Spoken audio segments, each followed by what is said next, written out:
dan keharusan batal gitu loh. Ya, kalau sholatnya kan fardu kifayah nggih. Fardu kifayah sunnah ya.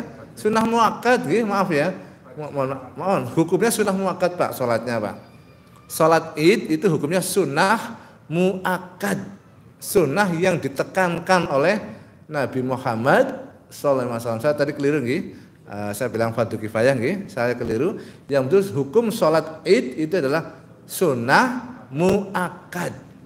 Jadi kalau namanya sunnah ya kebaikan dan itu ditekankan oleh Nabi Muhammad SAW. Sementara membatalkan dan kewajiban berpuasa kan sesuatu yang di atas sunnah. Kan beda nggih. Nek sing keyakinan 30 kudu puasa. Ora kena batal. Nek sing keyakinan 29 kudu batal. Ora kena puasa. Nah, ini kan beda. Ya, antara wajib, haram, dilarang dengan sunnah muakkad tadi. Sudah masuk waktu Isya, kita teruskan lagi. Monggo kita akhiri dengan doa kafaratul majlis dan hamdalah. Subhanakallahumma wa bihamdika asyhadu an la ilaha illa anta astaghfiruka wa atubu ilaik. Alhamdulillahirabbil alamin. Assalamualaikum warahmatullahi wabarakatuh.